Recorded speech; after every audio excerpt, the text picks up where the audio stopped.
the World Conference 2014. Today, as we come together, we give a heartfelt and resounding welcome to all who are presently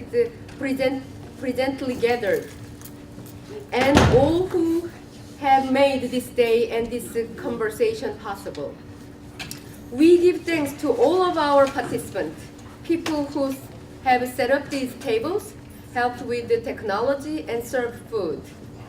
We appreciate and remember all those who came before us and have given their love and support to the Shaw Center. We especially want to recognize our board members, deans, faculty, students, donors, library staff, live stream program staff, our Northeastern jurisdiction, and alumni and student organization, and all other supporters. Welcome to you, whether you are lay leaders, church leaders, ordained ministers, religious leaders, or still discovering your leadership style. Welcome to believers and to doubters, to seekers and to challengers. Welcome wherever you come from and wherever you call home, whatever your race, nationality, ethnicity, age, or ability. Welcome to people of all gender identities and expressions, and all sexual or affectional orientations.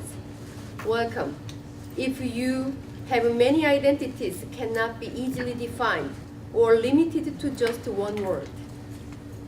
Welcome, whether you have traveled a long way to be here or came just from next building. Whether you are born in this country, moved here, or were brought here by others,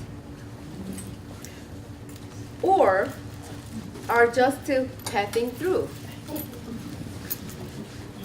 Welcome if English is your first language, or if it is your second, third, or fourth language.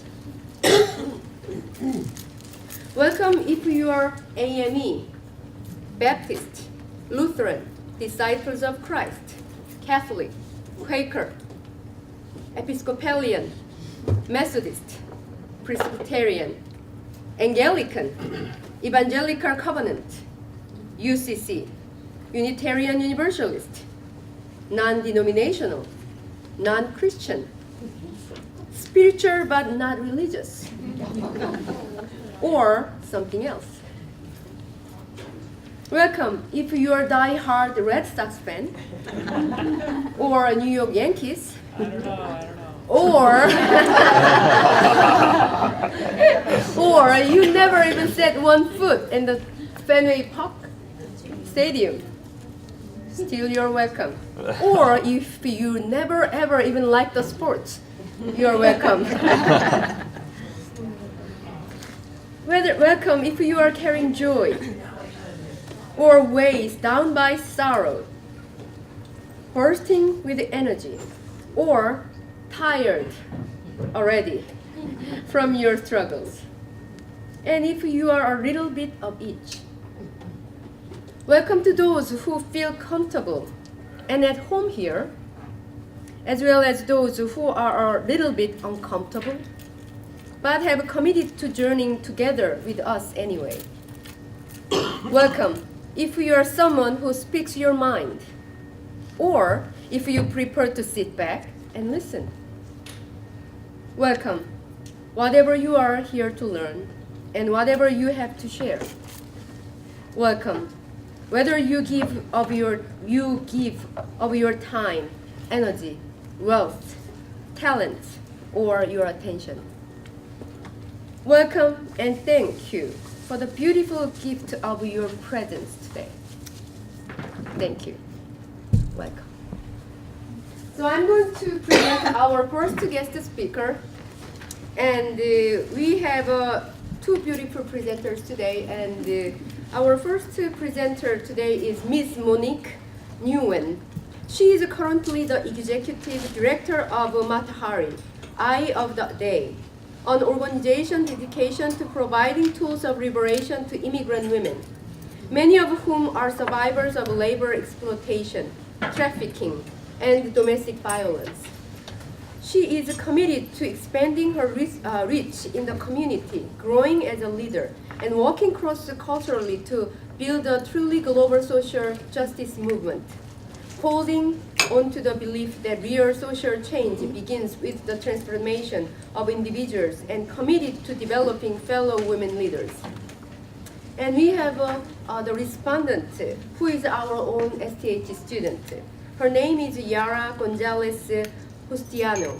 She is a third-year Master of Divinity student at School of Theology at Boston University. She is the current president of STH, Hispanic Latino Student Organization, and a member of the Christian Church Disciples of Christ in Puerto Rico. She graduated from the University of Puerto Rico with a degree in communication and minors in modern language and theater. She is going to be our PhD student in the this coming fall. We are so proud of her.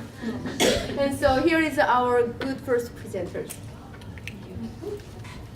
So I'm going to try my best to project. It's not something that I'm used to.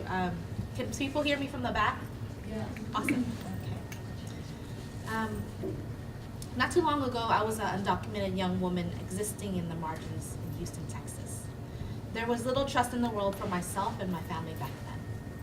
My parents, survivors of the Vietnam War, who lost a son along the way on a desperate journey towards liberation in the West, who eventually gave birth to 2 children in North America. We existed, not lived, as an undocumented family for 15 years in the South. Existing meant living with constant parameters, barriers. Can't do this, can't do that, and that is how things were. The taxes that we paid to exist. My limitations were set by my agenda, set my agenda every day, my existence, and forever molded my thinking. I woke up one day, literally, not metaphorically, what a lot of people use, and had this immediate thought: I want to join the immigrant rights movement so that other families didn't have to just merely exist again. What do you think my first step was? I went on Google and typed in immigrant rights movement.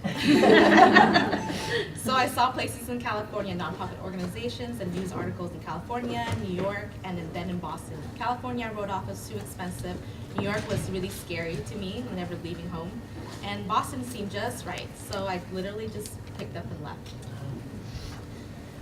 And that's why I'm in front of you now. Nowadays, when I think about that time, it was like for the first time that I let my heart fully guide my steps without any inhibition. And that voice is, and that voice that always told me no finally hushed in awe of my conviction of what I wanted to do. It was the first time that I used the compass that I've always had. It was broken or half-made compass that I inherited, depending on how you look at it. Now that compass I tinker with every action, with every experience and reflection that I take. I calibrate it along the way, gathering the tools that I need to help adjust the nuts and bolts to help me move along. Although my experience shaped my thinking about scarcity, it also sparked an internal flame to help guide me in my belief that dignity and justice for all people and their families is what's right in the world. And there's enough abundance in this world for all of us, in head and heart. Then, like it is now, my challenges and struggles are around my identity. Back then, my identity was of an undocumented person. Today, it's as of a young Vietnamese woman, formerly undocumented, healing, executive director, brown hair, short hair, married, you catch my drift. All of these parts of my identity carry its power and privileges and baggage nonetheless, that I have to constantly take into consideration in all of my interactions with people and the choices that I make. With all this in mind, my challenge in managing power in all these spaces that I walk into, and all the steps that I take, and all the interactions that I have, to not perpetuate violence and oppression, as I wield the inherent power that I need to overcome oppression, and the power that I get as an executive director of a nonprofit organization. In my heart, I constantly am healing from oppression, but I have some to overcome there's weight to that. There's weight to that power where all the things that I say and do is amplified, mostly when I make mistakes. As a gatekeeper of sorts in my position, I have to cultivate the power that comes with that I need in myself to overcome the hurt that I went through, but also the power that I need to relate and share power with others to build community. It's the power that we rarely see in the world. It's contrary to what we have seen in the world now and in the past of one of patriarchy and domination, towards one where power is shared and related. How do I overcome these things? I don't think it's a matter of overcoming. It's basically being comfortable with that existence, to perpetually mediate between the head, heart, hands, and the feet, as if it's north, east, south, and west. I feel powerless when I'm alone, feeling alone in thought, voice, and in action. And that is why solidarity with other women is vital for survival and leadership, survival and thriving in leadership and in life, and breaking down the silos that collude with voicelessness. Thank you.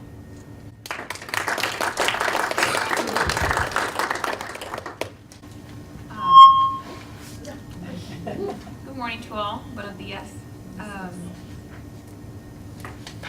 So I had a very interesting conversation before this and during this. I had a very interesting conversation with Monique about her experience and her experience in power.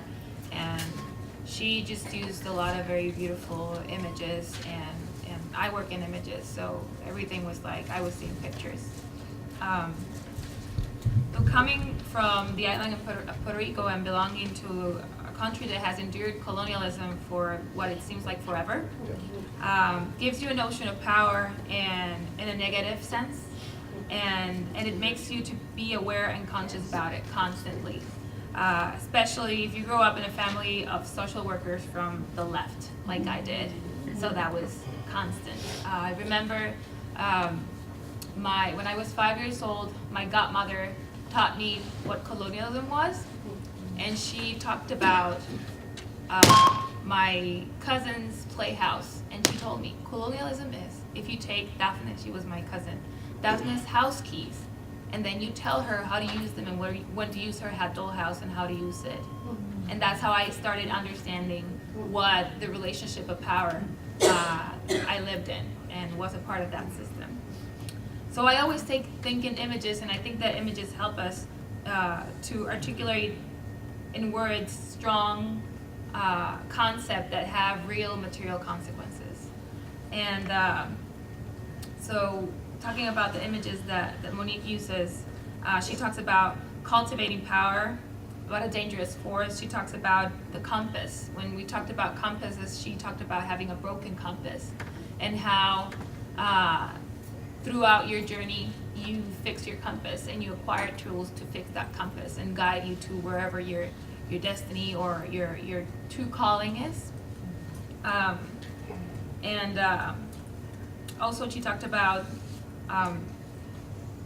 overcoming, because one of the questions was about overcoming and how do you overcome struggles and how do you overcome challenges, and what was very vividly and on our conversation was that she told me, I will not overcome, and that shocked me.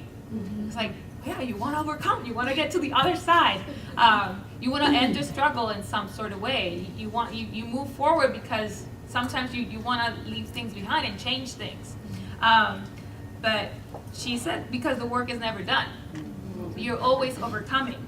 It's an ongoing work, and you have to be comfortable with the fact that it's an ongoing work, that there are things that you may not, or at least in your lifetime you may not overcome, and it's a constant struggle that you need to be comfortable with. And I think it's also a tension that we need to keep, being comfortable with knowing that this is the work that I am doing, this is the endeavor that I am a part of, but also not becoming numb to it, not losing perspective, and not giving up and saying, well, this is the way it is and that's that. And recognizing also that small victories and small changes mean a lot. Because if they weren't, we wouldn't be celebrating women that started by breaking into the hierarchy and the system and culture in what we see now as small ways. Like sitting on a seat that was not meant for you. Like speaking up when you weren't spoken to. So those types of small victories are huge because it's daring, it's fearless, and it's a way of starting to overcome whatever struggle, whatever relationship of unjust power and of oppressive power you are a part of. So my thoughts in power, and how do I see power? How do I see something? How can I envision something that can be so abstract and so material at the same time? And I try to see power now because I've always seen it as a very, very negative power dynamics, and people in literature, I always seen it as something that's up there, that's unreachable, that's not communal, that is not ours or not as a we, but as a I. And I try to see power as a humane and relational tool of justice. And I try to see, when I started looking at definitions, and I started looking at pictures of power. And power was tied with words like ability and capacity and right and authority and influence. And it's the ability to do something. It's power is tied to an action versus power seen as a relationship against the less powered. As I have power because you don't. But see power as an ability and as a capacity, as a we have power, as we have agency, we have the authority, because X or Y moves you to have that authority or that power. It could be part of a system that you're in that allows you to do that, but it could be also the spirit that moves you. And you see that I see the Spirit of God personally as what moves me, and that's the power. At least that's all I need for now. That's the power. Because a pastor of mine once said in a sermon, we don't have control of so many things, but we do have control of one thing. There's one thing that's ours, and it's how we react. Yes, we have control of how we react. And that's why when we become comfortable with whatever situation we are trying to overcome, our reaction to it, our action to it is so important. Because yes, we realize that it's ongoing and we will not overcome it necessarily right now. But my action towards it is to persist. My action towards it is to be in relationship with other women, be in relationship with other people that have the words that I need at that moment. I sound louder. Yeah. Your spirit moves. You have the power on it. Yay. So there are certain types of power that one does not acquire for themselves. Others give you power. Power as a communal endeavor versus a hierarchical endeavor. As not a way of going up, but a way of moving forward. When you talked about cultivating power, and I kept asking you, like, can you say more about cultivating power? What's cultivating power? I was telling Professor De La Rosa yesterday and Emma, a friend of ours, that I saw cultivating power as James and the Giant Beanstalk. And that was hard for me to see cultivating power as something that grows up.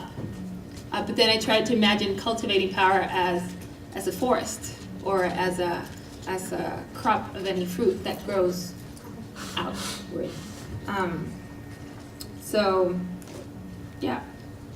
Not looking power as power being on top of something, as people being on top of a system, on top of a person, on top of whatever that makes you look up.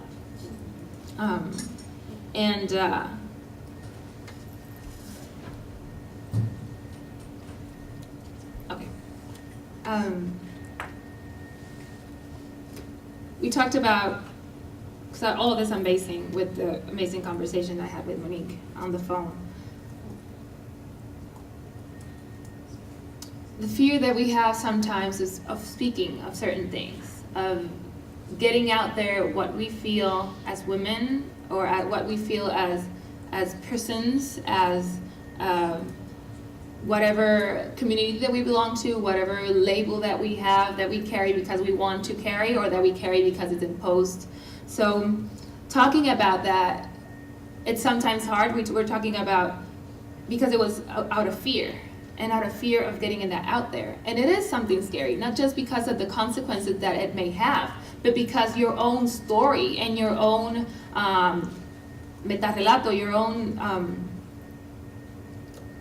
your theory or your world is going to come to an end, even if it's an oppressive world, or even if it's something that you're standing on.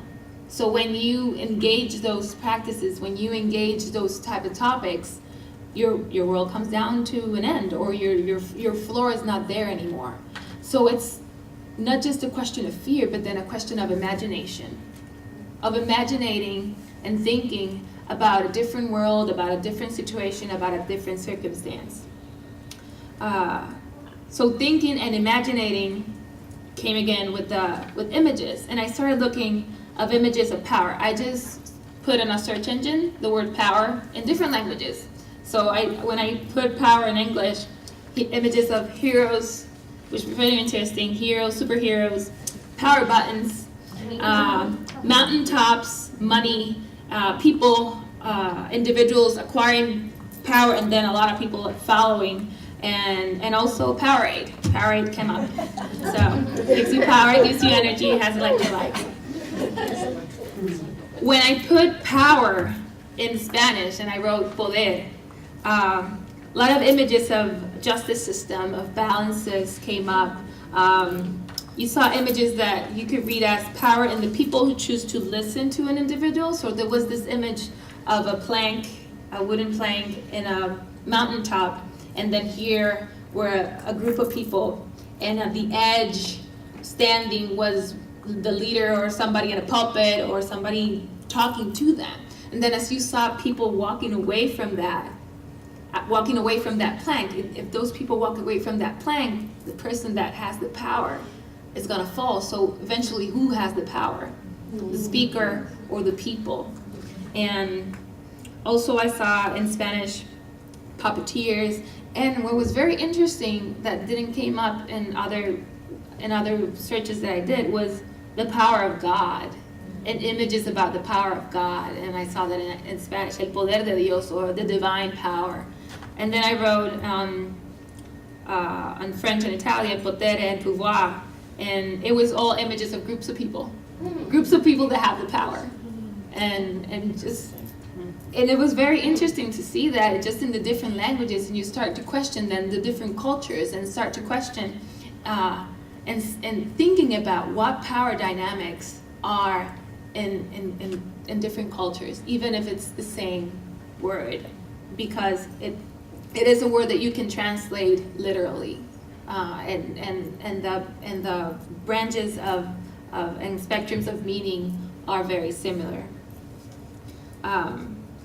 And then seeing that power and how that power works, and the importance of imagination comes into play when you're dealing with a system that is deporting people and separating families, and also that we talked about that, and seeing how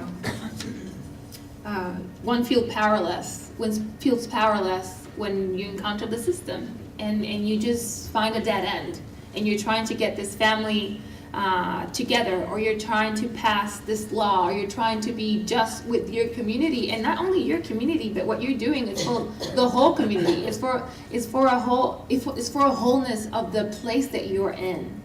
So I don't only talk in favor or try to, as I know that you do also, like, you don't only try to talk in favor or to advocate for the community that we belong to. I don't only try to advocate for Latinas or Latinos. It's a matter of justice. It's a matter of equality. It's a matter of humane tools. of being human, of being in relationship with one another. It doesn't matter race, culture, or we embrace race and culture and diversity, but we try to come together. And so in this looking for imagination and importance in community, I remember I started saying about my place in Puerto Rico. In Puerto Rico, I was Puerto Rican, and that was it. My name was Yara. I'm Puerto Rican, and I'm a woman. That being a woman and gender it's another issue. But that was it. So when I came to the U.S. A year and a half ago, a lot of labels just dropped on me. So I was Latina, I was Hispanic, I was an immigrant, I was minority, I was stereotyped, and I was really uncomfortable. But I started to see, because of the people that were surrounding me and because of the people that had already gone through that, I started to see the position of privilege and power that I was in because I was studying, because I was in school, because I had people. Just having people that have gone through it gives you power, because you have an information, you have an experience that you can base yourself on, and that can empower you to move forward and move forward for others. So I began using those labels of uncomfortableness as power, and using it as with my leadership, not only here, but the leadership that I still have with my congregation in Puerto Rico, and try to, make them talk to each other, and try to link and make bridges between here, the diaspora, the people that are here, even if we are citizens, we're immigrants, and it's just something else, really something else. Been making those bridges with my community back home, and my community is now here, and all the communities here. So it's a passing of what you know. It's a sharing, it's a caring, that's power. And if I see power as a force of energy, and again, I think in images, so I started thinking of Yoda and Star Wars. And, talking like Yoda, and I don't know. But power as a force and an energy that you give away, that leaves you, that it's not contained. Eventually one explodes, but with energy. So it's power and that relational covenants and commitment you exteriorize. And it also came with recognizing that privilege and power and guilt. Because you know that what you have others don't have. And then you feel guilty, and feel guilty of how to use it. But then try to transform that guilt into a commitment and a responsibility and an entrustment with the people that you've made that covenant to, and feel your responsibilities it's towards.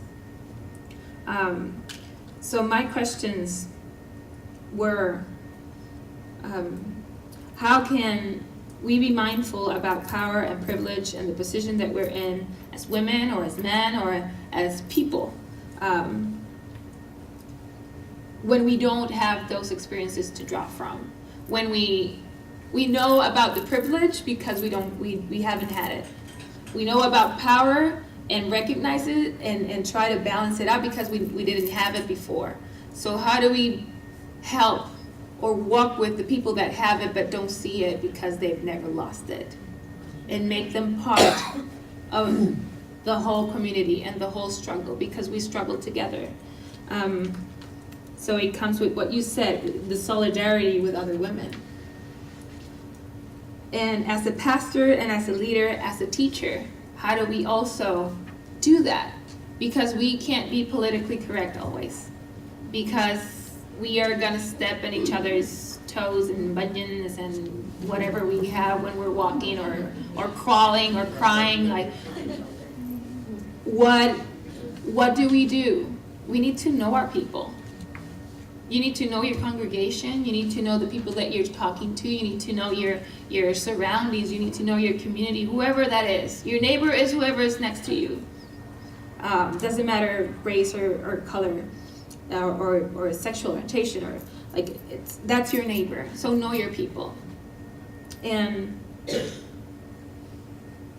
I just want to end with, sorry, I think I took too much. But there's this phrase that a friend of mine reminded me yesterday, Ashley Anderson, great, beautiful person in the School of Aviation, a friend, of a song that I love, and it says, métale a la marcha, métale al tambor, métale que traigo un pueblo en mi voz. It says, go on to the march, go on to the drums, go on because I bring a pueblo, that's a group of people in my voice. So I don't pretend to speak for every Latina, because I don't. But when we speak, we do have a group of people, we do have a pueblo in our voice, because we are drawing from all of that, and from all of our experiences, and from all of our relationships, and we have a commitment. I feel like when I say we, I have a commitment, but what I've seen with women, and I like to believe that if you're here is because we have a commitment with all those voices that when we speak in some ways come through. So it's not just your voice, we're speaking loudly for others, and in that voice knowing that the divine speaks through us. It's not only in us, but it speaks through us. And just be imaginative and creative of how to see those dynamics at play without perpetrating injustices and without perpetrating a patriarchal, hierarchical, oppressive system.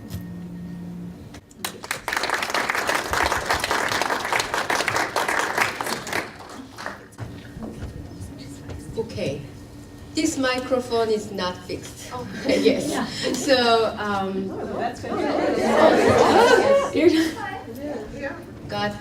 God sometimes it just answers me so quickly. Sometimes I'm so amazed.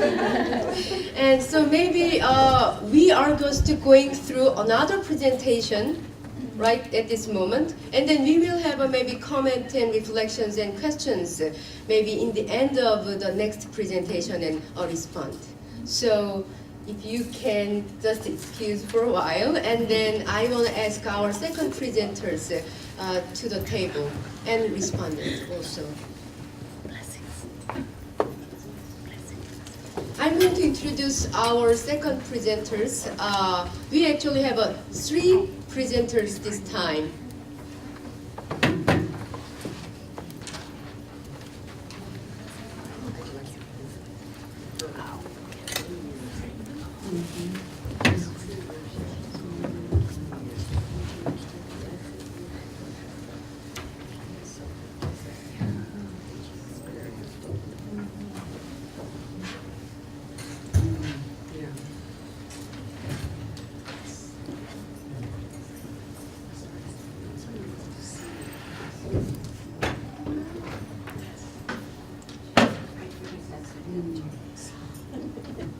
Okay, our presenters are first Dr. Nancy Ninhaus. She is the Senior Vice President for Operations, Dean of Students, and Professor of Theology and Social Justice at Andover Newton Theological School. She teaches courses on social justice and intimate partner violence. She holds a doctorate in religion, gender, and culture from Harvard University. She has a particular interest in issues of domestic violence and sexual assault, particularly as those issues are addressed in the training of clergy. And our second presenter is Reverend Titi Nakoma Moyo. She serves as a pastor in Zimbabwe for 2 years and 2.5 years before moving to the United States to continue her education in Boston University. She currently serves as the pastor of East Piston UMC and Randolph UMC in Maine. For her dissertation at the Andover Newton Theological School, she is creating a framework for pastors to work with women in Zimbabwean prisons, especially with women in prison for domestic violence offenses. And our respondent today is Reverend Dr. Hiropa. She is the Director of Clergy Lifelong Learning for the General Board of Higher Education and Ministry of the United Methodist Church. She is the co-editor of Breaking Through the Stained Glass Ceiling. She is the innovator of online learning programs, the Online Continuing Education Consortium, and the UMC Cyber Campus. Here are our presenters. Good morning. Good morning. So what Cici and I thought we would do is first provide some information for you about how we view power and power dynamics. And we're going to do that for about 15 minutes worth, and then we're just going to have a conversation. It's a little unorthodox for a panel, but we have developed a friendship over time, and we thought it might be interesting for you to talk with us and hear us talk to each other about how some of that happened, because we've negotiated some power along the way. So first, just some notes on how systems of power impact us. We live in what bell hooks referred to as a white supremacist capitalist patriarchy, one that creates huge chasms between us. These chasms impact women's experiences in the world and determine how or whether different kinds of women are able to relate to each other. The only way to ensure that women in the world work to support each other is to carefully build coalitions across the chasms that divide us. Only by doing so can we begin to imagine a truly transformed society, one where all its members are treated with justice and respect. Such a task is fraught with pitfalls, however, not the least of which is that from the outset a myriad of systemic factors collude to prevent us from recognizing the other across boundaries of differences such as race, class, and gender. Even today, many of us live in silos divided by these systems, race, class, gender, and so forth. The borders between our communities, whether gated or not, create a divide that systems of power like these are designed to reinforce. The stronger these borders, the less likely it is that we will have any sense of what each other's lives are like, making it all but impossible for us to work together effectively. These systems foster fear, distrust, and even hatred of the other. By making us suspicious of each other, systems of power and oppression undermine solidarity, which of course is a direct benefit to those who are privileged and elite. And the only way to fight this culture is to understand how individual experiences of oppression are connected. Until this happens, we will continue to fight each other instead of the real source of our pain. And as long as that happens, true solidarity between women will be impossible. To understand how systems of power function, it's useful to see society as a series of overlapping strata on a pyramid. Elizabeth Schussler-Fiorenza describes patriarchy as a pyramid of multiplicative oppressions, to underscore that one can never understand how power functions without understanding that all systems of power inform and affect us in a constant, ever-changing dance of dominance. To make this idea explicit, Schussler-Fiorenza sketches the classical form of the power structure of ancient Greek society. Her pyramid model, somewhat modified, is useful for understanding how contemporary powers function ideologically. This understanding can help us recognize more clearly how power affects women's lives. If we envision what a pyramid of contemporary U.S. society might look like, for example, we see that people who are considered most powerful constitute the very top, and those with the least amount of power would be at the bottom. So, scanning from top to bottom, one encounters people with ever less power and privilege. So those at the very top, we could name who they would be. Probably married, male, white, wealthy, able-bodied, heterosexual, native English speakers, highly educated, Protestant, the list goes on and on. We might find single, disabled, immigrant, minority, poor women and children at the bottom of such a pyramid. One's position on the pyramid is always affected by a variety of interlocking power systems. One's race, one's class, one's sexual orientation or gender identity, immigrant status, all these characteristics affect how much power one has. The power functions on this pyramid in part by making it easy for us to look up and identify the people that are higher than us in the pyramid. So as a white woman, I can easily see those who are above me on the pyramid. In fact, I do so in part for survival's sake, because they have power to affect my life. They occupy positions on which my livelihood depends. I'm less likely to see or understand the lives of those below me on the pyramid, and quite frankly, usually I don't have to. They generally can't hurt me in the same way, in that they don't have the power to affect my life as substantially as do those who are above me on the pyramid.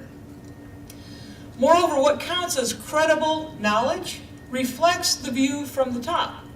Those at the top of the pyramid have the voices that are heard as most authoritative and true. They are those whose experiences define reality, or at least determine what is normative for everyone else. They have the power to create a kind of epistemic authority, a way of knowing or defining the world that determines what counts as knowledge for everyone else. Now, an example might be helpful here. During World War I, the Army needed to screen vast numbers of new recruits for various positions. And they wanted to figure out which of these recruits would be officer material and which would be sort of part of the rank and file. So they asked a group of psychologists, including Lewis Terman of Stanford, to develop intelligence tests for the new recruits. Now, Lewis Terman turned to the normal population of knowledge. What would a normal population know to develop these tests? So, of course, he based the tests on information a Harvard class of men would know. Because to Lewis Terman, this was the natural, this was the natural intelligence. This is what a normal man would know. So these tests were based on knowledge that white, middle to upper class, elite college males were thought to have. Of course, when the rank and file of these recruits were given this intelligence test, over 75% of those who were new immigrants scored as feeble-minded. Now, surely these enlisted men were not in fact feeble-minded, but the applied norm, based as it was on knowledge particular to a specific class and culture, made those outside of the norm appear to be less intelligent than the others. The example illustrates both how norms are based on elites' experience and how they are so inadequate when they are generalized to other people. Because it is generally from a position of power that social norms and values are generated, most of us cannot come close to resembling the model that these norms suggest. The further I am from the top of the pyramid, the less I resemble that norm. And because of that, the harder it will be for my voice to be heard, and the less likely it will be that those on the top of the pyramid have any idea of what my daily life experience is like. Bell Hooks explains these dynamics in this way. Patriarchy, she says, like any system of domination, for example racism, relies on socializing everyone to believe that in all human relations there is an inferior and a superior party. One person is strong, the other is weak. And that is therefore natural for the powerful to rule over the powerless. Now, this pyramid of interconnecting powers is intricately involved in how we understand the world and our rightful place in it. It is buttressed with ideologies that are created by and further reinforced by dominant power systems that portray us to each other in representative and stereotypical ways, and that seduce us into collusion. In addition, systems of power foster myths that seem to explain why some people are privileged and some are not, all the while ensuring that the focus is not on those who are dominant and elite. One of the most effective myths is that of the American dream, according to which this country is one of endless opportunity where everyone can make it if they just try hard enough. Such myths mask the ways that systems of oppression prevent us from recognizing the realities of each other's lives. In fact, the more we believe that the current system works for the benefit of all, the easier it is to scapegoat marginalized populations for the circumstances in which they find themselves. Belief in American dream mythology tells us that anyone who isn't successful by contemporary standards created and sustained by those at the top of the pyramid, anyone who isn't successful by these standards is morally suspect and most likely responsible for whatever problems they have in their lives.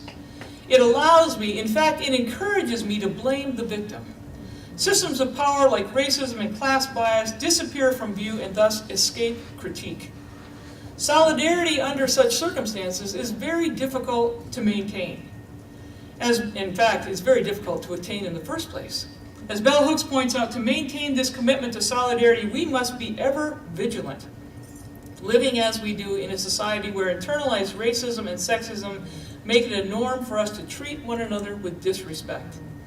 Solidarity requires that we understand both how we benefit from and are hurt by systems of power, and that systems of power shift, impacting us one way in one situation and another way in another. For example, I am never only female when I walk into a room. I am female, yes, but also white, educated, lesbian, and so forth. All of my identity walks into every given situation with me. Now, depending on the situation, I may be more or less affected by sexism or homophobia or white privilege. Any of these can be a force of oppression in my life, not the white privilege, but certainly homophobia or sexism. So unless we focus on all oppressions simultaneously, we cannot build true coalitions for change, because most of us are affected by more than one system of power and oppression at any given time. Either we all work together for a transformed world, or none of us will get there.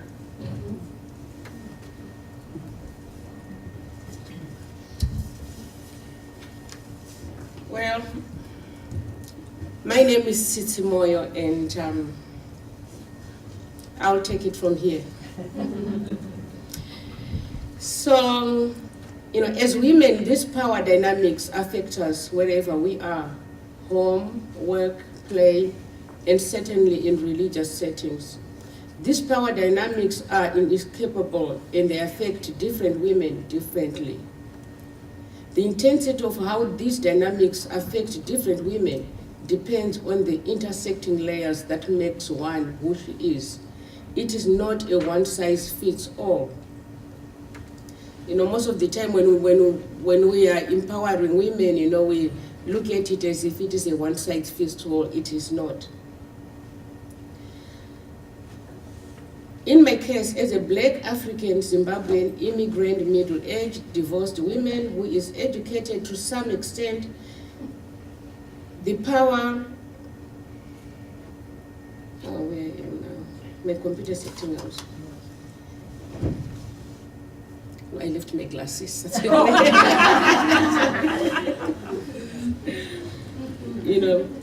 to some extent, I found myself at the very bottom, even though I carry the title Reverend, and even though I am an elder in my denomination in the United Methodist Church. My education can give me a job, a title, but it does not take me any further. Race, immigrant status, gender, age, and to some extent marital status overshadows the rest. My credibility as a pastor, as a scholar, and as a woman is questioned.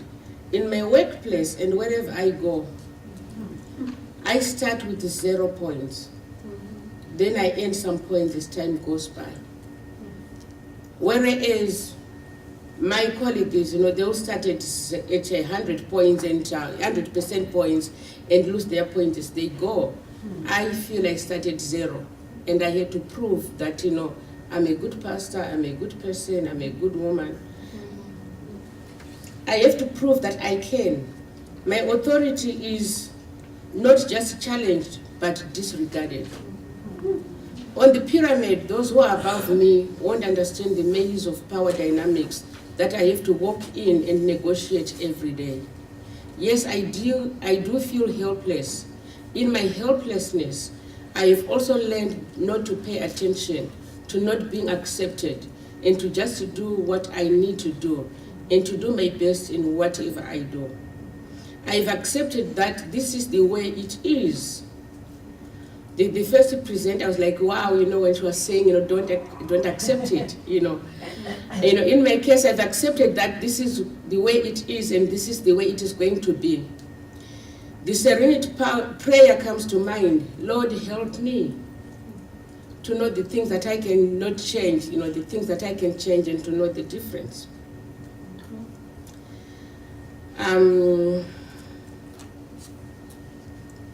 Really, my computer's being a challenge now.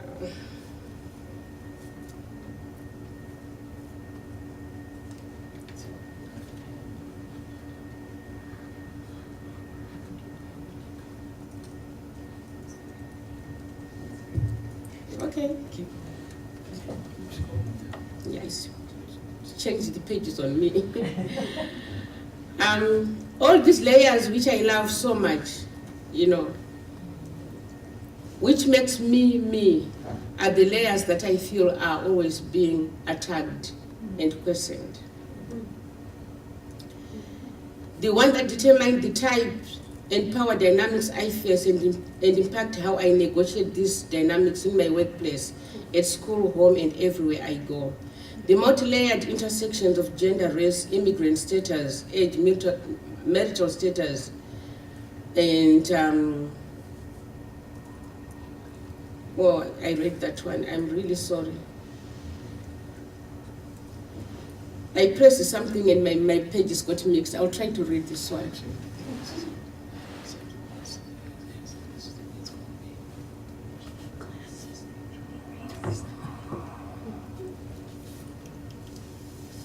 Thank you, now I can see.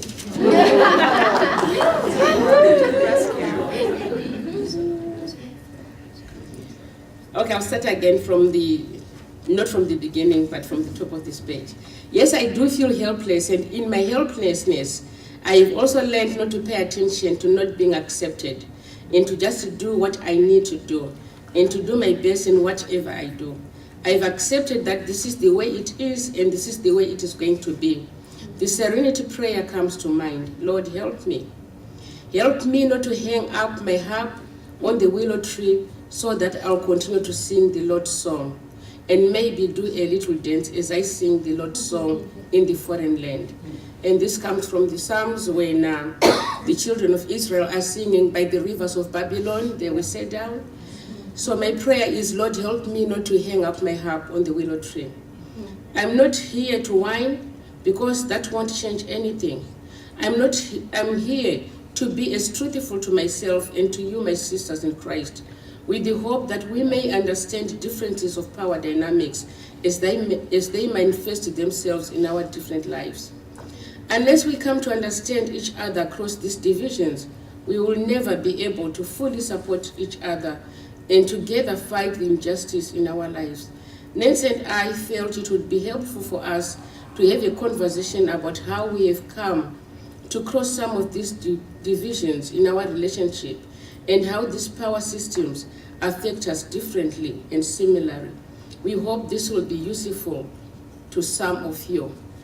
And mostly, as I said before, being an African, Zimbabwean, black woman, and who comes from a die-hard homophobic country, how did we come to be this close?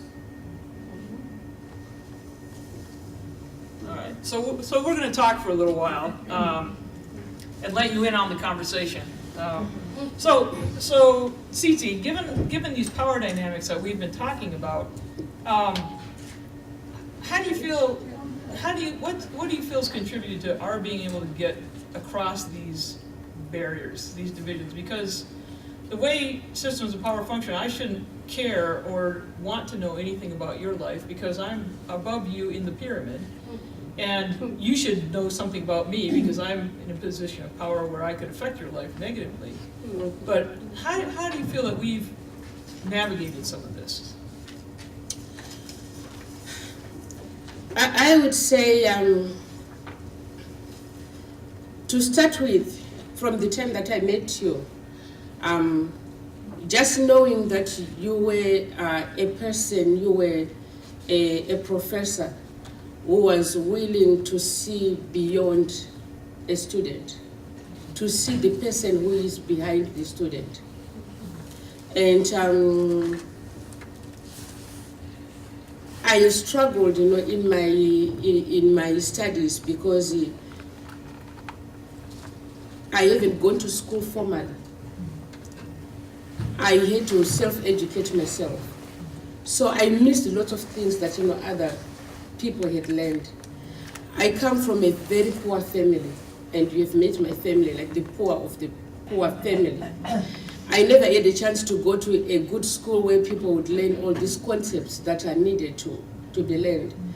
So in my studies, I feel that if you come from a poor family, if you are below the pyramid, you are below the pyramid. It's so hard to ever get up.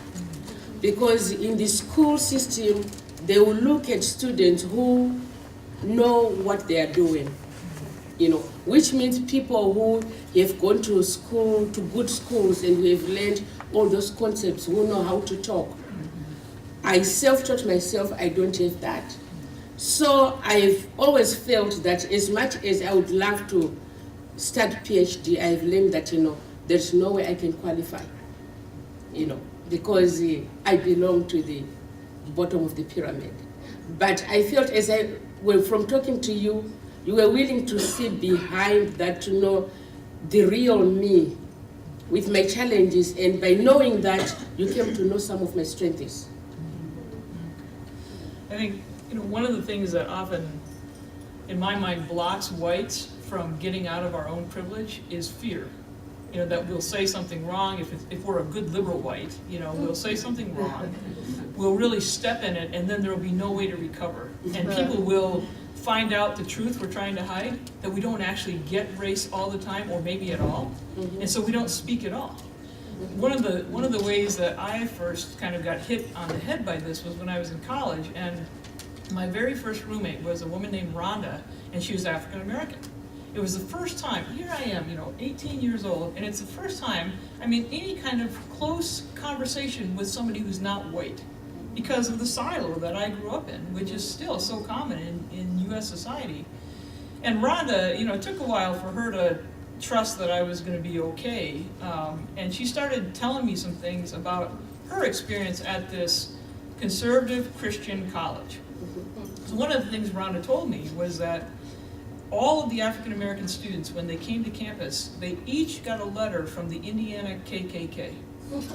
And basically that letter just told them, addressed to them in their dorm, the letter told them, we know who you are and we know where you live. And it meant that they were basically under surveillance. They didn't know, obviously it had to come from somebody inside the administration, because how else would those names get disclosed? But when Rhonda trusted me enough to start sharing some of that about her world, I realized how absolutely clueless I was. I had no idea. And so I also realized that I had to start doing some homework, because I figured I was so ignorant, and if I really wanted to be somebody who was wanted my life to have something to do with justice, I had to get out of this narrow world I was in, that all these systems we're talking about create and prevent me from seeing outside of, or I would never be able to make connections with other people. And once you start doing that, and yeah, I said really stupid things and probably still do, but I always tell people in my classes, as you know, that there are two ground rules. You have to give each other gifts of grace, which means that you have to believe enough in the other that what you see today is not the best that person can be. So that I may say something as the instructor that really offends somebody, but you've got to believe that I am not the best today that I might be tomorrow. Give me growing room. And the other is the ouch rule, that when somebody really steps in it, somebody else says, ouch, oh man, that one hurt. And then we talk about it. Because if we don't talk about the ways that we step on each other's toes, to quote the folks from the last panel, then we're never going to get beyond where we are. But it's less of a sacrifice for me to do that than it is for you, because you have to in our relationship, I can always say something that just reminds you of how racist the world is because of something that I say. So I feel that you have really given me that gift of grace, and so you have you've allowed me into your world, shared things with me that have helped me be a better me, and be able to be better attuned to these situations of injustice that you've experienced in your life. Yeah, when it comes to ignorance about the other, I think we are all ignorant, and it is okay to say, I don't know, Yeah. you know. But most of the time what happens is we try to paint a picture that we know, you know. And most of the time, you know, I would see people who really would be showing that they are friendly, but at the same time they make me feel this small in whatever they say, in whatever they do. I might make a comment, or I will be trying to say something before I finish. They'll finish the sentence for me. And they will assume I want to say what I do not want to say. And in the end, you know, I just gave up, like, you know what, you know, I'm giving up on this. And I've also come to find out that, you know, many people, they think I'm really ignorant, you know, like I don't know. They would want to explain things that are like very obvious, you know. For example, one person was telling me and my daughters one time, you know, like, oh, that's the dry cleaner, you know, the dry cleaner where you take your clothes, you know. Really? There's such things as dry cleaning? So it's amazing the amount of you know, for that one, then, you know, I don't know whether I would say it's ignorant, but because I would feel this person is already putting himself or herself like at the top and already assuming I'm at the lower, you know. So I don't feel that one is ignorant, but really there are cases of ignorance, and I had shared my case of ignorance, you know, on my part of when it came to gay people, you know, coming from Zimbabwe, which is a homophobic place. You know, if you don't mind, I'll share this story. Yeah, sure. That's great. That's a great story. When I came to USA, I have never met, you know, like I've never met a gay person, a gay man, or a lesbian. I've never met. I've met them, but I didn't know. And I'm coming from a culture, you know, where the president says, if you are gay, I'll kill you, you know. So the first people who really became my friends were a lesbian couple, but I didn't know. So they would always come and see me in the Theology house. I was living in the Theology house. And they would always take me to their house. So I would see them. Okay, this is how ignorant is so powerful. I would see them together, and they would come to see me all the time. For me, I was like, oh my God, what great friends. So I would go to their house, I would see them eating together, I would see them, you know, in the bedroom. In my head, I'm like, oh, they're really very close friends. You know, because when I go home, I would sleep in the same bed with my sister. Okay. So we became very close with this couple, and then one day the other one, you know, called the other one, hey, I'm going to take a shower, you know, would you want to join me? It was just like a blank statement, you know, would you want to join me? So I'm like, well, she's inviting both of us. So this one went, and they're in the shower, so I went into the other bathroom, I took my towels, and I ran in, you know. And all of them, they're like, oh my God, what are you doing? And then my response was like, oh my God, they are so racist. They pretend to be my friends, but they are not my friends. All this thing about, you know, lesbian, it didn't even click in my head, because it was something that was really new. And they could even see that it was really from ignorance. It wasn't from I was being naughty or I was being anything, you know. And then it ended up, you know, they talked to my friend, you know, Reverend Dick Harding, about the incident, and then I ended up going to a conference that was in Tacoma, you know, which was like a gathering for gay, lesbians, and people who support. So, you know, sometimes, you know, we are all ignorant, and we learn a lot. And another example is, you know, I went with Nancy to Zimbabwe, you know, for my research, and she clicked so well with one of my brothers, just like this. They become like very good friends, like my youngest brother. And before we left, I told her, I said, Nancy, I need you to go back in the closet. Because I want to come back with you alive. You know, you go back in the closet. So, you know, we went home to Zimbabwe, and they clicked with my brother. They were friends and everything. And I didn't share anything with my family. And later on, my brother came to live with me. And it came time, you know, for us. I was like, you know, Nancy's my friend, and he's going to go see Nancy. And he would always ask about her. I'm like, I don't want him to say something that would be hateful. Then finally, I told him. His first response was like, oh my God, she looks so normal. And really it's coming from ignorance, you know. So sometimes, you know, ignorance does happen, but there are times when people know.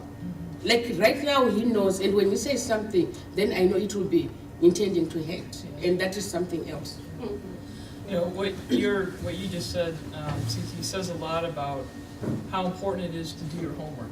You know, when you realize that these friends were not just good buddies, but lesbians, you went to a conference on GLBT issues so that you would educate yourself.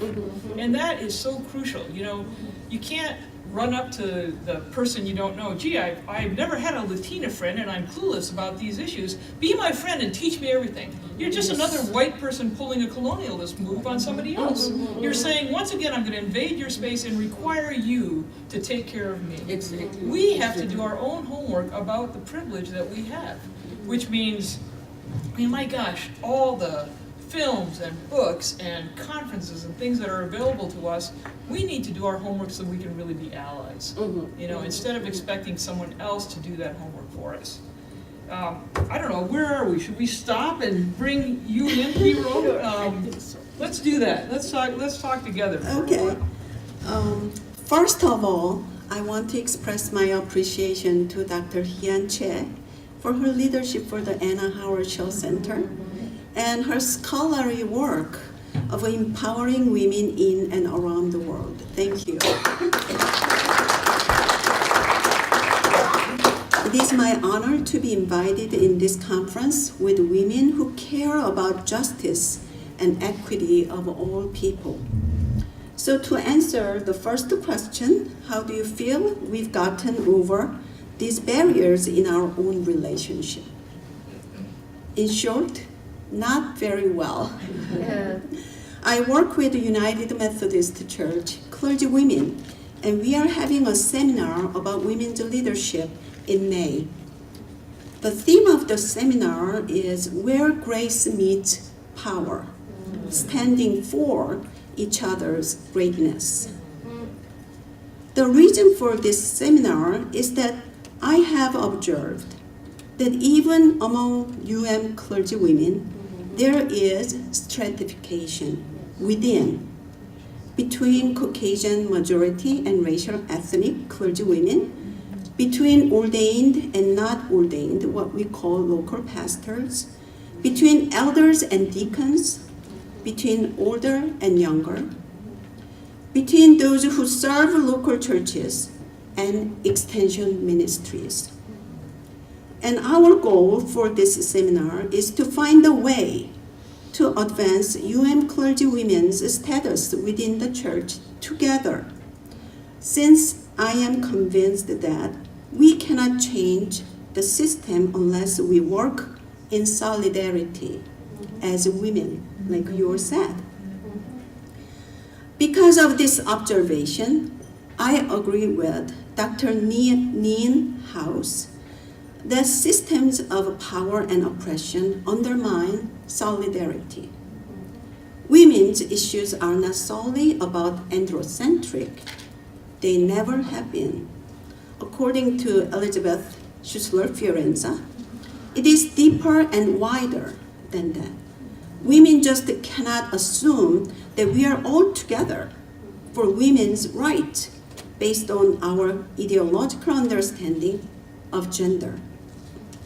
Our identity as women is constructed based on interstructured, and multiplicative of power dynamics, which Schussler Fiorenza expressed it well by the concept of kyriarchy, like you mentioned, which represents the workings of dominant, oppressive power of empire. Here, empire, I mean male, Western hegemonic oppressive power. While patriarchy represents more binary gender dualism, kyriarchy explains why it is so difficult to be in solidarity among women. It is because the workings of empire is within and around us. Political, social, economic, cultural, sexual, and linguistic dominations of power has shaped who we are today. Dr. Nienhaus mentioned that most of us are affected by more than one system of power and oppression at any given time. Unless we acknowledge the impact of internalized kyriarchal ethos within each of us, I believe that solidarity among women would be far-reaching idealism. Kyriarchal exclusion happens even within the church and theological academia. So my question is it possible for women to draw a radical emancipatory egalitarian vision among women? Is it really possible? Here, women for me are not representing an ideological and philosophical term, but rather those who seek Ubuntu for all humanity, in a socio-political term, who seek economic politics of redistribution, cultural politics of recognition, and representation of all people. So Africa University in Zimbabwe, where Reverend Moyo is from, broke ground to build the Ubuntu Center last week. Maybe for some of you, the concept of Ubuntu is new, so can you repeat after me? Ubuntu. Ubuntu. It's a U-B-U-N-T-U. Maybe Reverend Moyo can speak about it later a little more. According to Bishop Tutu, a person, I quote, a person with Ubuntu is open and available to others, affirming of others, does not feel threatened that others are able and good. For he or she has a proper self-assurance that comes from knowing that he or she belongs in a greater whole and is diminished when others are humiliated or diminished, when others are tortured or oppressed. Ubuntu also speaks for the essence of being human to me. It speaks particularly about humans as a relational self, that a human being cannot exist in isolation. It speaks about our interconnectedness. This is what we need to bring out from each of us as women, I believe. Ubuntu.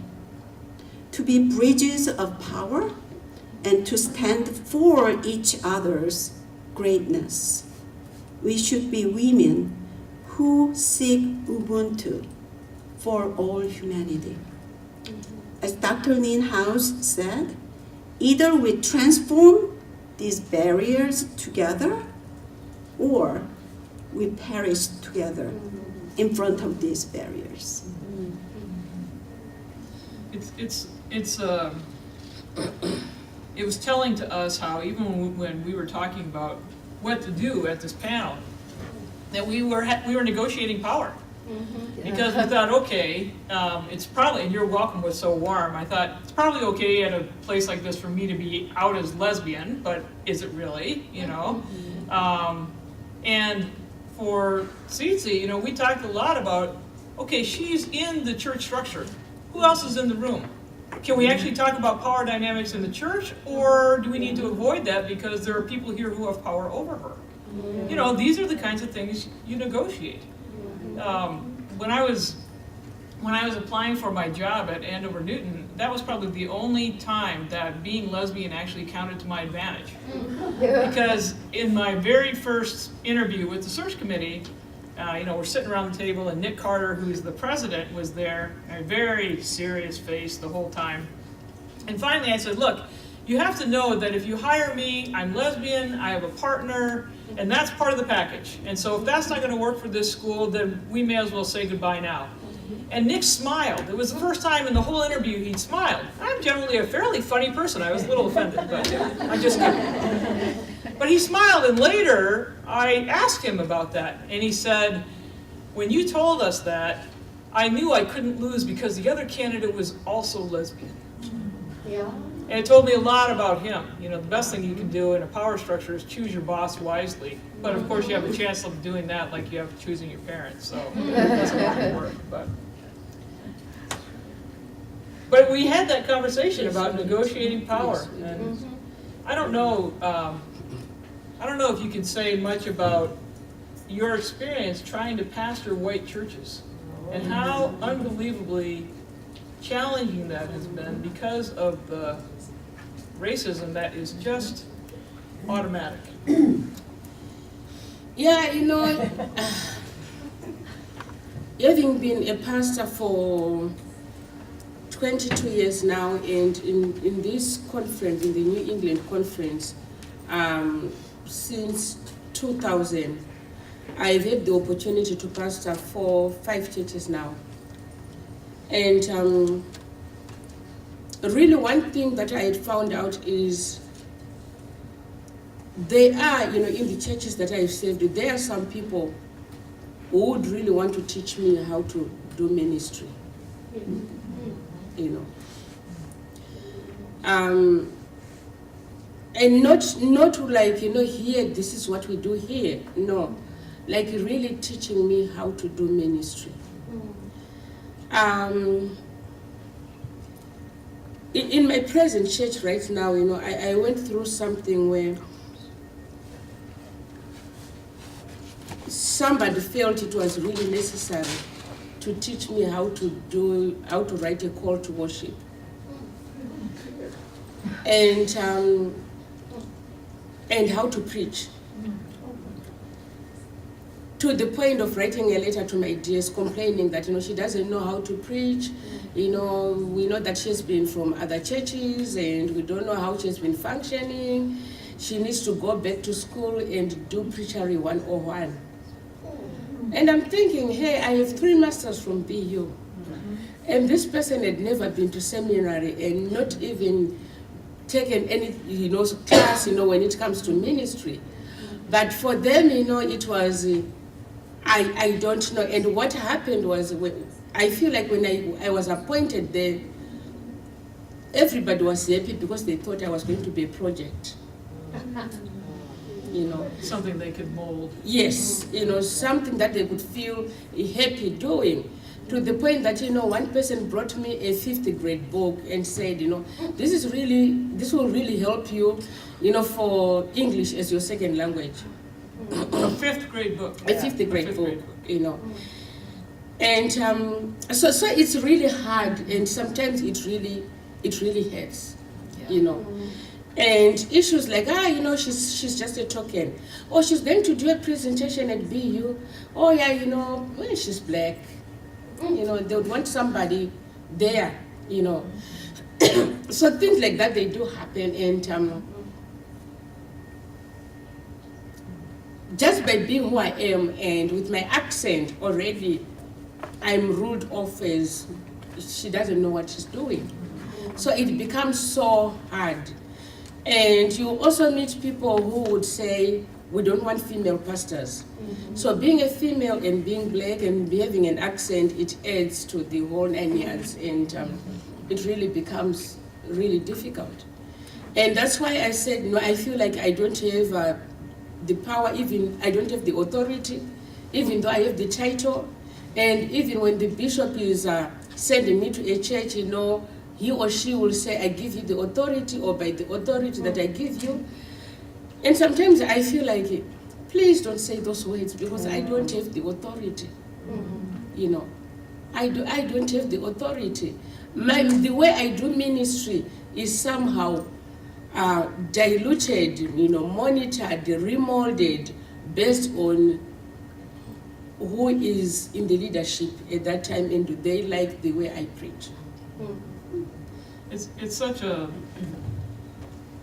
powerful and tragic example of the automatic assumption of rightness that whites have, that and the blinders we have so often to what anybody else's life outside of our own world is like.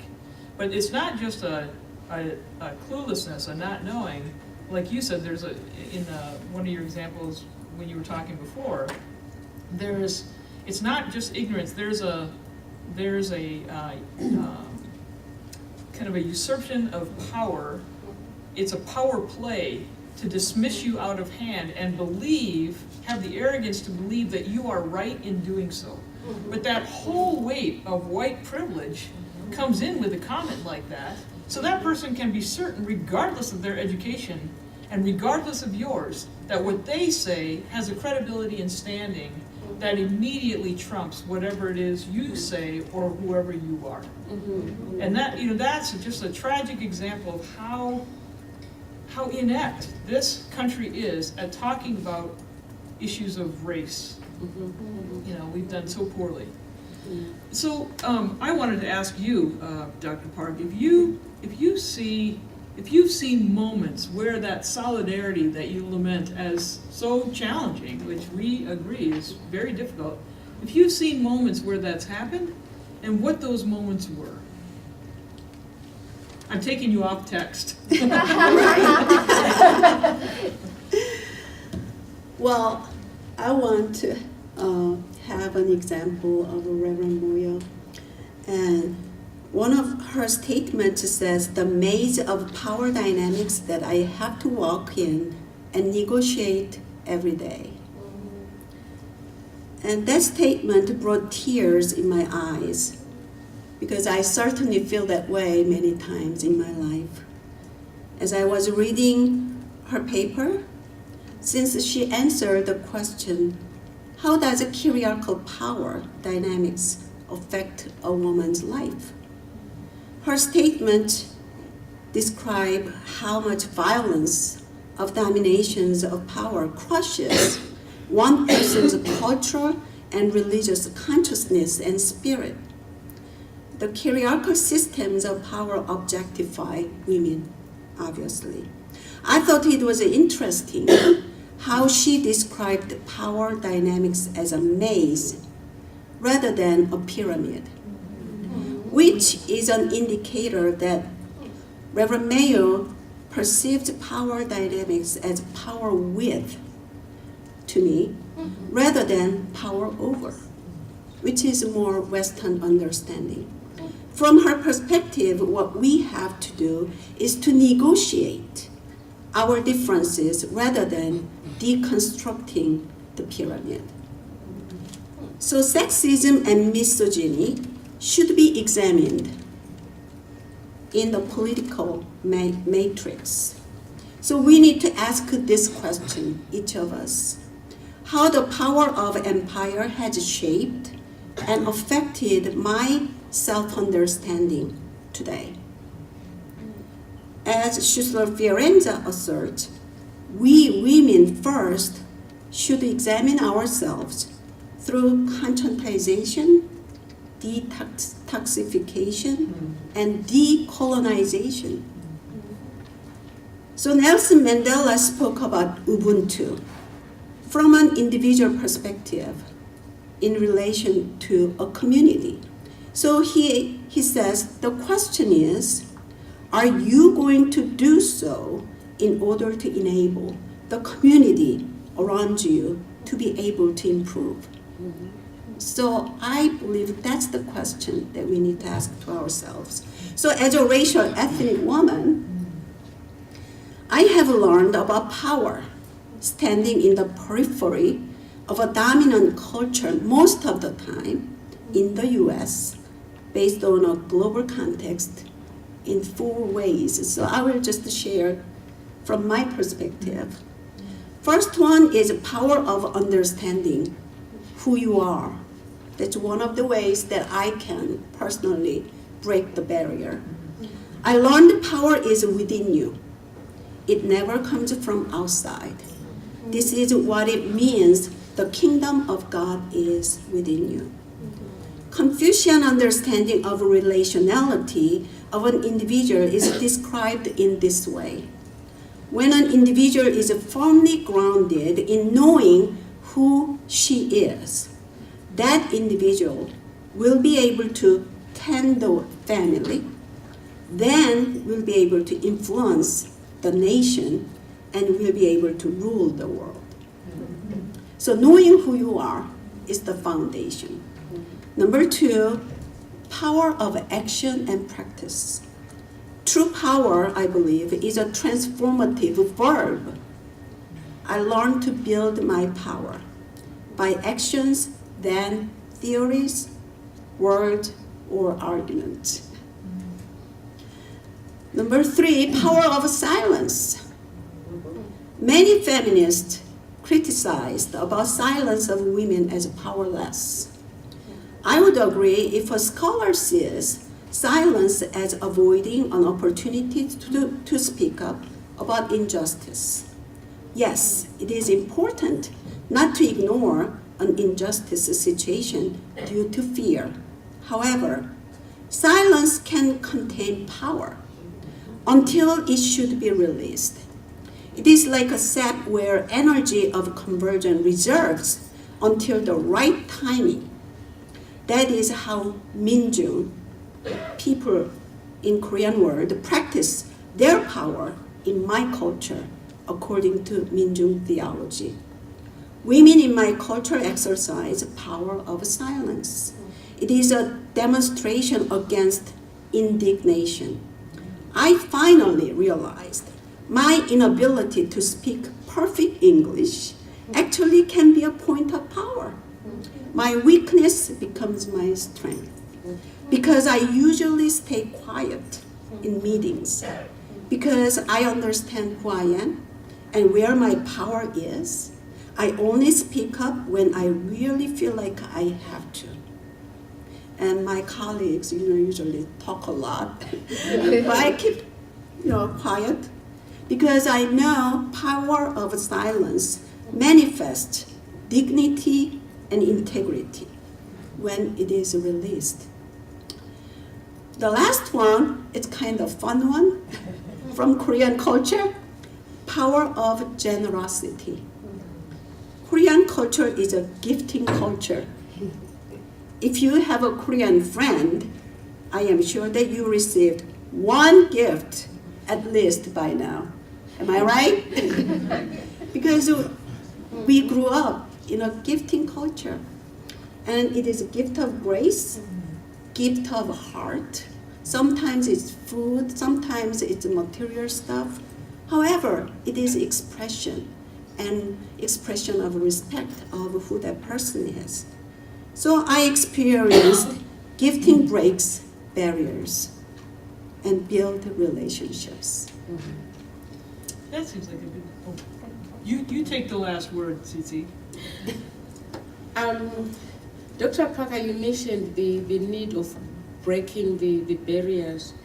And I've heard that statement in so many meetings, and I've used it myself. But the more I think about it, it's like, do we really need to break the barriers? Because I feel, those barriers, those are the barriers that makes me who I am, and that makes you who you are, and that makes you who you are.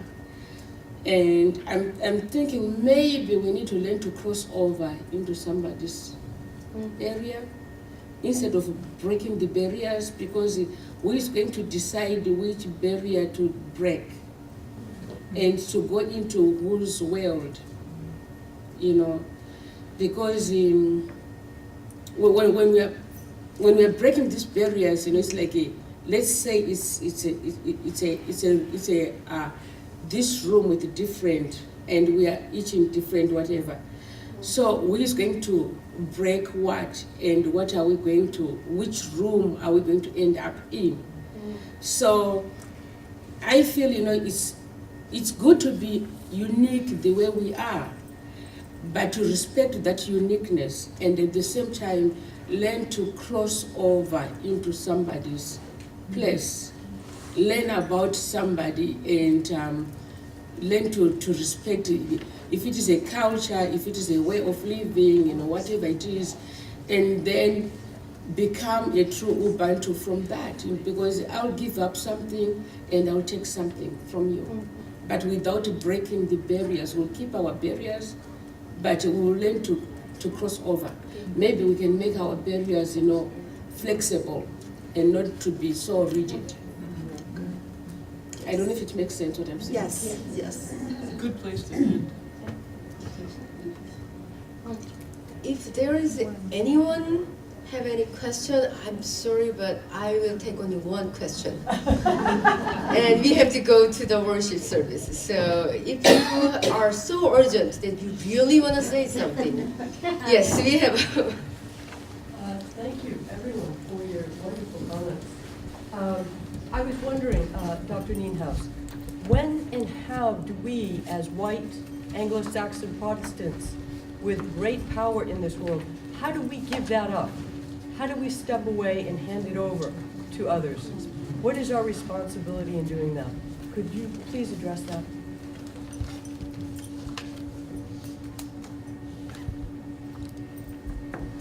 I think everyone has to acknowledge the limitations of their own understanding and experience. So if I'm interested in a particular social justice issue that involves people who live in a world that's quite different from me, and I really want to, I'm really deeply concerned about that injustice issue, the first thing I have to do is learn from the people who are on the ground in the midst of that issue what or whether they need my help. So I would come in as someone who is trying to learn how to be helpful to someone else who understands the situation better than I do, because they are experiencing it firsthand. So you have a lot of white groups that are well-intentioned, but they want to run in and run the project and decide what the outcome is going to be, and they don't start with having people around the planning table who can teach them what's useful for them, or is it really more useful just to stay out of here? You know? So the first thing to do is, if I'm interested in doing something in Zimbabwe, is to learn what's already happening there and get advice from people who are already doing the work, what it is that I can do. Maybe what they need is me to mobilize wealthy people for money and let them do the work they're already doing. Even that language is colonialist. Let them, as though I have the power to let them. But I think we need to just acknowledge how much we don't know, and always enter these things as in an apprentice mode, in a learning mode, not an expert mode. We want to rush in and run things. But I want to know how you all would answer that same question about whites.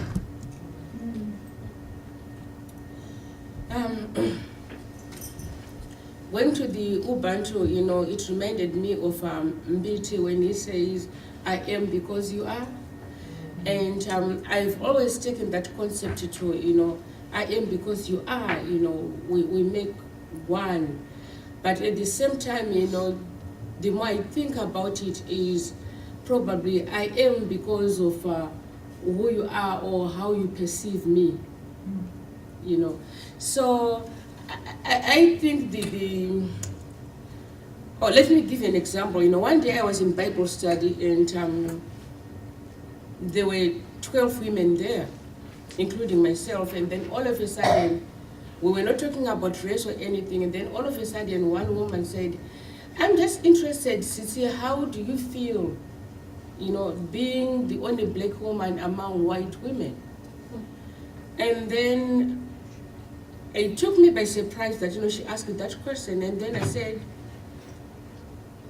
I don't feel anything because when I am with you here, I don't perceive myself as black. I know I am black, but I don't perceive myself as black, and I don't perceive you as white, and I know you are white. I perceive you as my sisters, as my fellow churchgoers, and we are here studying together. So I don't think of it as black or white. But now, since you've asked that question, now I feel really black because I know you perceive me as a black person, even though I am among you. So I think to answer your question is just look at somebody as a person. And yes, mistakes are going to be made. But if they are true mistakes, it will be seen that they are true mistakes. Just perceive somebody as a person. Don't try to